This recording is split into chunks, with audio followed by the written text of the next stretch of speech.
Drink کے نام پر کچھ پیتے ہیں تو کیا پیتے ہیں؟ سوڈا پیتے ہیں، کوک پیئیں یا پیپسی یا کچھ بھی.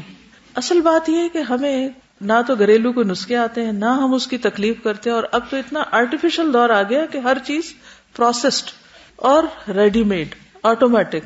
نہ دماغ استعمال کرنا پڑے، نہ عقل استعمال، نہ ہی کوئی کوشش، نہ ہاتھ نہ پاؤں، بس اندھا دھند کوئی بھی چیز. اور اس کو بعض اوقات آپ دیکھیں کہ جو کینز میں آتی ہیں چیزیں، اس کو کھول کے گلاس میں بھی ڈالنے کی تکلیف نہیں کرتے، اسی میں سے پی جاتے ہیں.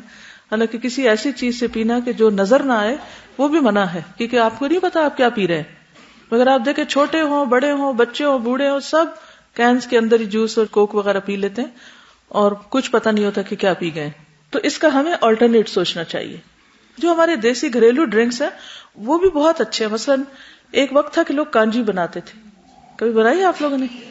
بیسٹ ڈرنک ہے، بہت ہی اچھا. جب ہم یونیورسٹی میں تھے تو لاہور میں ہم نے پہلی دفعہ شاید دیکھی تھی، یا اس سے پہلے بھی کچھ پتا تھا، مگر وہ ہمارے یونیورسٹی کالج کے سامنے اویلیبل ہوتی تھی.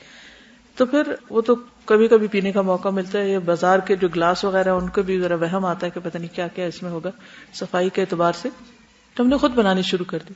اس سے کچھ بھی ایفرٹ نہیں لگتی، صرف مٹکے میں کھجور اور پانی اور نمک مرچ اور رائی ڈالتے ہیں. اور رائی کے بھی بہت فائدے ہیں، مسٹرڈ جو ہے، اور بہترین ڈرنک بن جاتا ہے. اسی طرح سکنجبین جو ہمارے یہاں بنتی وہ بھی بہت ہی بہترین ڈرنک ہے. کچی لسی کے بارے میں بھی حدیث میں نے آپ کو بتائی تھی. حضرت انس رضی اللہ تعالیٰ عنہ کہتے ہیں کہ رسول اللہ صلی اللہ علیہ وسلم ہمارے گھر میں تشریف لائے اور پانی طلب کیا. ہمارے پاس ایک بکری تھی، ہم نے اسے دوہا، پھر میں نے کنویں کا پانی ملا کر آپ کی خدمت میں لسی بنا کر پیش کیا. اچھا، ہماری فوڈ میں ایک اور عام خرابی کیا ہے کہ ہم ایک ریسیپی کے اندر اتنا کچھ ڈال دیتے ہیں کہ وہ میدے بیچارے کو تو، یا ہمارا جو ڈائجسٹو سسٹم سارٹ آؤٹ کرنے میں پاگل ہو جاتا ہوگا کہ یہ کیا کیا بلائیں اندر آ گئی ہیں، اب ان کو کہاں کہاں رکھا جائے. تو عام طور پر آپ دیکھیں کہ جب ہم کھانا بنانے لگتے ہیں تو وہ مثالوں کی بھرمار کر دیتے ہیں. اسی طرح اگر کوئی میٹھا بنانے لگتے ہیں تو ہر قسم کے نٹس کٹھے ہی اس میں ڈال دیتے ہیں. اسی طرح اگر کوئی ڈرنک بنانے لگے تو اس میں بھی 4-5 چیزیں جب تک اکٹھی نہ ہو تو ہمیں لگتا مزہ نہیں آیا، اور وہ مزہ کسی ایک چیز کا بھی اس میں نہیں آتا کہ وہ کیا کھا رہے ہو کیا نہیں. تو اس میں سنگل فوڈ کا جو کانسیپٹ ہے یہ نبی صلی اللہ علیہ وسلم کے ہاں بہت عام ہے. اگر آپ دیکھیں تو سنگل فوڈ یعنی اس میں 2-3-4 چیزیں اکٹھی نہیں کی جاتی.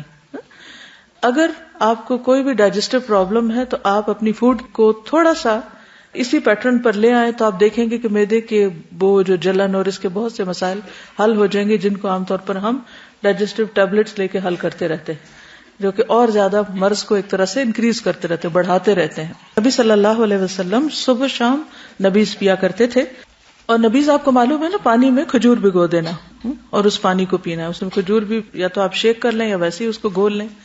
رسول اللہ صلی اللہ علیہ وسلم نے فرمایا، تم میں سے جو آدمی نبیز پیے تو اسے چاہیے کہ وہ اکیلی کشمش کی یا اکیلی کھجور یا اکیلی کچی کھجور یعنی ڈوکے جس کو کہتے ہیں اس کی نبیز پیے، ان کو ملا کر نہیں پیے. ٹھیک ہے، کھجور اور کشمش کو ملائے نہیں. تو آپ یہ کر سکتے ہیں کہ ایک دن آپ کشمش کی پی لیں، دوسرے دن کھجور کی پی لیں، تیسرے دن کچی کھجور کی یا کسی بھی اور چیز کی. جیسے انجیر کو بھی کئی لوگ ڈبو کے رات کو رکھ دیتے ہیں اور اس کا بھی ایک ڈرنک سا بنا کے پی لیتے ہیں، تو وہ بھی آپ کر سکتے ہیں. لیکن انجیر کھجور ہر چیز کو خلط ملط نہ کریں. عبداللہ دلمی اپنے والد سے روایت کرتے ہیں، انہوں نے کہا کہ ہم رسول اللہ صلی اللہ علیہ وسلم کی خدمت میں حاضر ہوئے اور عرض کیا، اے اللہ کے رسول صلی اللہ علیہ وسلم، آپ جانتے ہیں کہ ہم کون ہیں، کہاں سے آئے ہیں اور کس کے پاس آئے ہیں. آپ نے فرمایا، اللہ کی طرف آئے ہو، اللہ کے رسول کی طرف آئے ہو، یعنی دین کی خاطر آئے ہو. ہم نے کہا، اللہ کے رسول صلی اللہ علیہ وسلم، ہمارے ہاں انگور ہوتے ہیں، ہم ان کا کیا کریں، یعنی کس طرح استعمال کریں.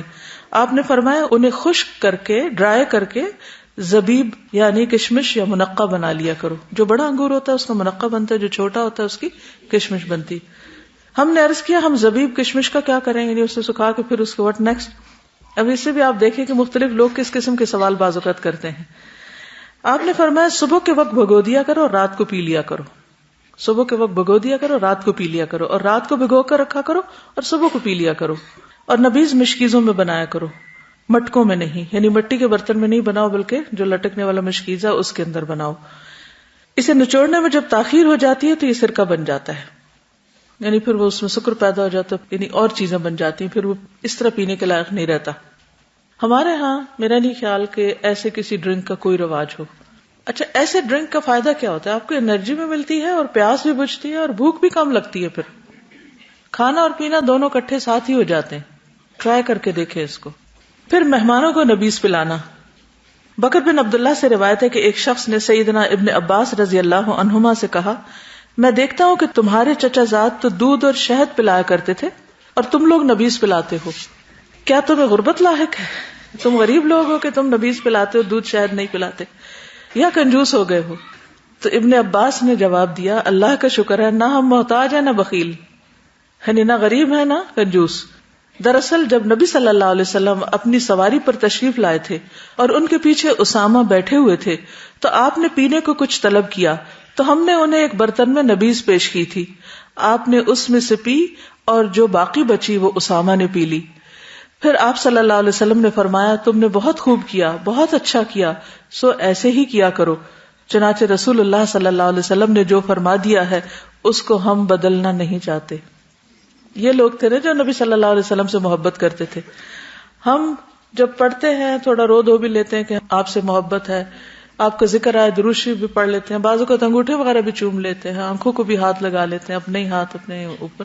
اور پھر اس کے بعد یہ ہے کہ جب عمل کی باری آتی ہے تو ہم پیپسی پینا شروع کر دیتے ہیں.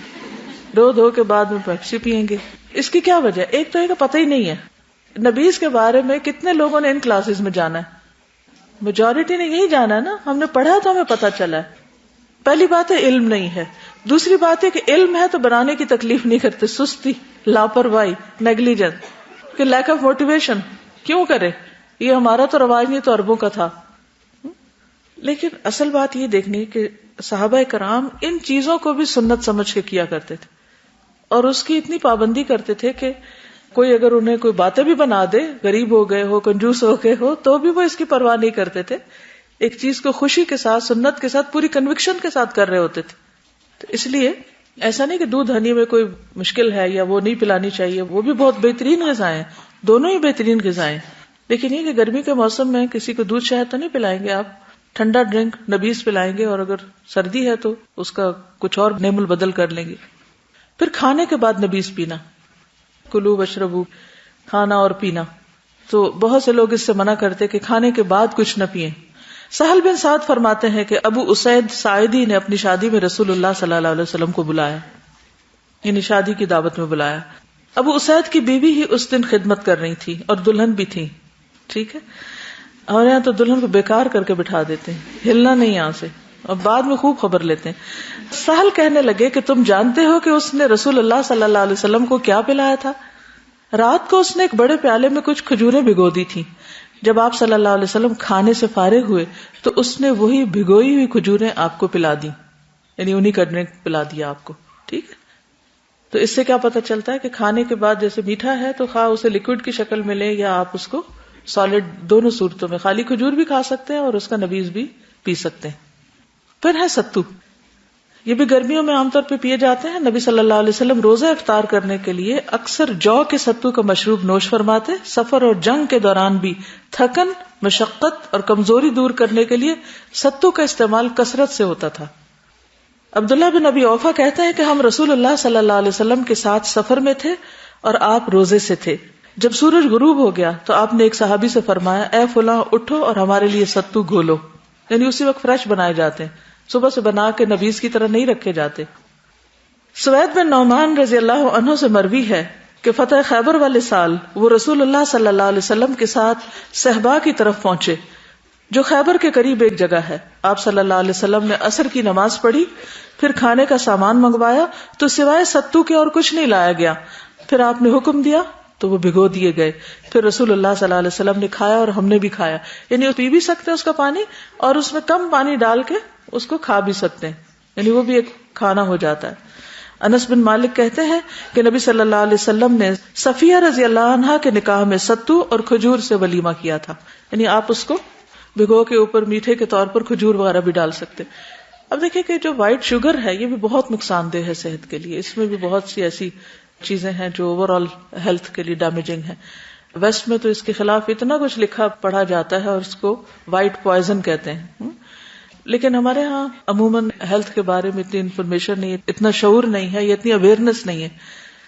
اینی وے، اس کا بھی آلٹرنیٹ کیا ہے؟ یا تو شکر ہو جو را ہوتی ہے، یا پھر یہ کہ شہد اگر اویلیبل ہو، یا پھر اسی طرح کھجور کے چھوٹے چھوٹے ٹکڑے آپ اس میں ڈال سکتے ہیں. جیسے دلیا پکایا آپ نے تو چینی گھولنے کی بجائے اس میں کیا کریں، اوپر میوہ ڈال لیں، یعنی کشمش ڈال لیں، یا پھر آپ کھجور کے ٹکڑے کر کے ڈال لیں، یا تھوڑا تھوڑا انجیر توڑ کے ڈال لیں، تو وہ ایک فروٹ اور وہ بھی ہو جاتا ہے اس میں. تو پھر اگر آپ اس کو کھائیں تو وہ ہر چمچ کے ساتھ اگر اس میں تھوڑا سا ٹکڑا کسی میٹھے کا آ جائے گا تو آپ کو شوگر کی طلب بھی نہیں ہوگی، ضرورت بھی محسوس نہیں ہوگی، اور وہ زیادہ ہیلدی ہوگا.